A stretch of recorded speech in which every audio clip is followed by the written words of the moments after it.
Briefing with House Speaker Nancy Pelosi. Closer to passing historic legislation to make health care more affordable, more accessible to the American people, and hold the insurance companies accountable. Each day we move closer in terms of narrowing the decisions that need to be made. We are still awaiting the report of the Congressional Budget Office for us to finally put something in print and on the internet. But the CBO did come out with a report yesterday on the Senate bill. Mind you, the Senate bill passed Christmas Eve, but there was a CBO score going into the vote, but this addressed as amended. And what was positive about it is it showed over $100 billion in savings for the first 10 years of the bill and $1 trillion over the second 10 years.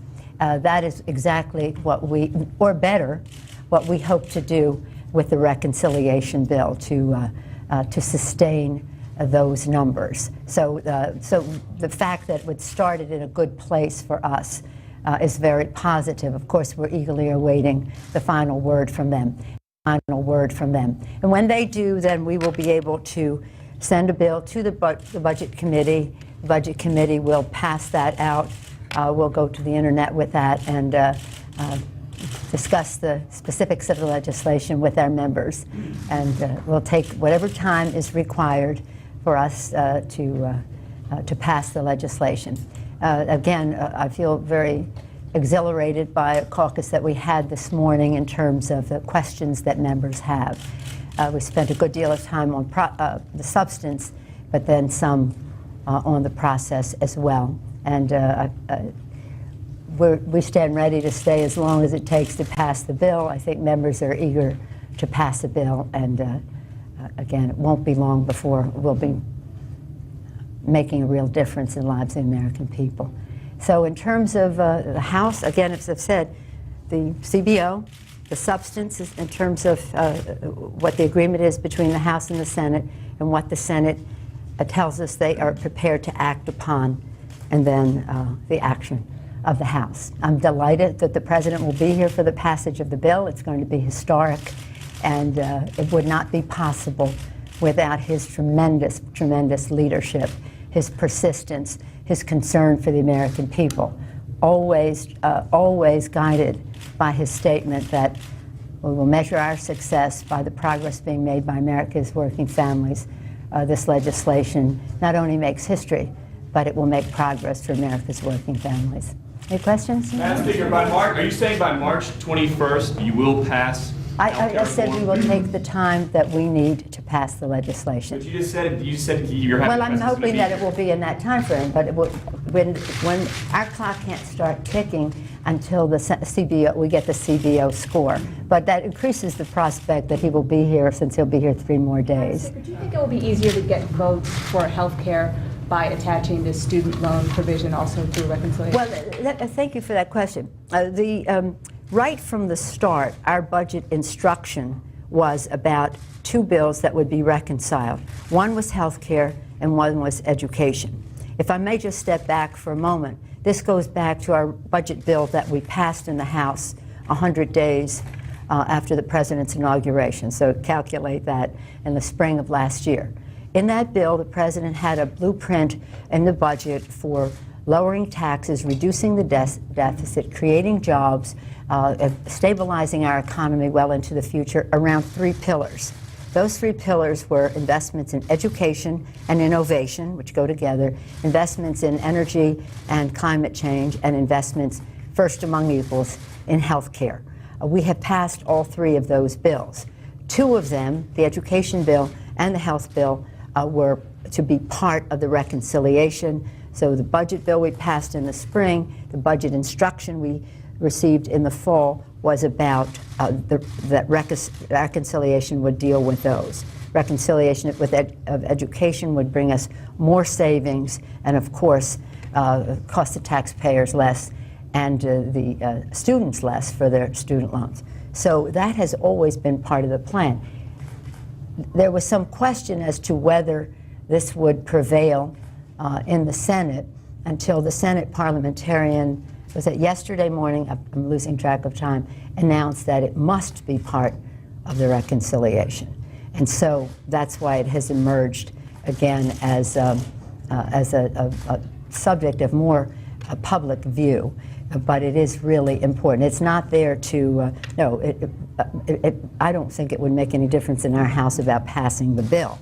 What it will make a difference is in community colleges and support for community colleges, Pell Grants, minority-serving institutions, K through 12, school construction. Those are the kinds of things that will receive funding. The amount will depend on the amount that we hear from the CBO and from the Senate. Madam Speaker, Senator Durbin said this morning. Senator Durbin said this morning that if you include the public option in your version, he will aggressively whip it. With more than 40 senators now on board, is that something you're considering? Let me say this, and I know I can say this with certain assurance in this room. I have supported, when I say support, signs in the street, advocacy in legislatures, and I have supported single payer for longer than many of you have been since you've been born, than you've lived on the face of the earth. So I think, I have always thought that was the way to go, A. B, the public option.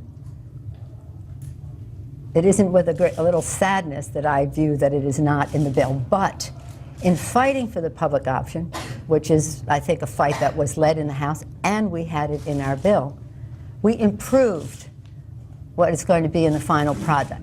Because while we may not have a public option, we have the purpose of the public option served by the exchanges and what they allow, by the rate reviews, which we insisted upon, insurance rate reviews, and by saying that insurance companies, should they be raising rates between now and the onset of the exchanges, may be prohibited from participating in the exchanges. So I believe we have a very strong bill that will increase competition, will lower cost for the American people, and accomplish some of the same goals. It doesn't produce the same savings, and that's why we were fighting for it.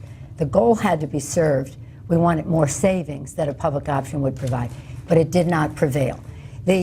What we will have in reconciliation will be something that is agreed upon, House and Senate, that we can pass and they can pass.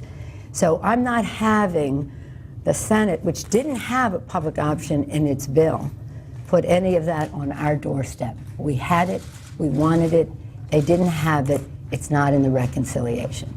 But it has nothing to do with whether we initiated here. We did initiate it, they didn't. They're saying that if you initiate it, then they will whip it. But we're talking about something that is not going to be part of the legislation. So why don't we talk about what is going to happen? Because I'm quite sad that a public option isn't in there. But it isn't a case of it's not in there because the Senate is whipping against it. It isn't in there because they don't have the votes to have it in there, or they would have had it in there to begin with. Yes, ma'am, you're next. How troubling is the ruling that the Senate parliamentarian did yesterday on the president must sign the bill before they can do the reconciliation? Not very troubling. I mean, it is. It's more of a visibility issue. But the fact is that once we pass the Senate bill, it is enacted. And that remains for the president to sign it. Maybe more on the subject than you want to know, so I know you'll stop me if that's the case. It's important to note that what we are doing is reconciliation. We're dealing with a very few points.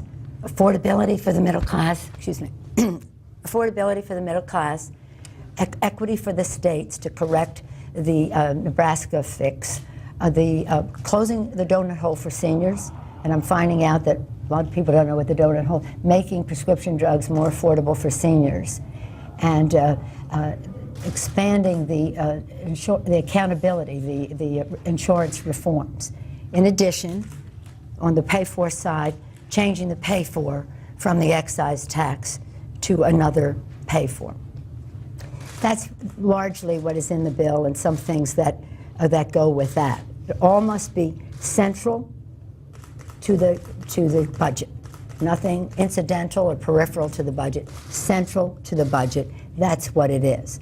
The bills that have passed, ours with 220 in the House, theirs with 60 in the Senate, will be acting upon the Senate bill with changes that were in the House bill reflected in the reconciliation.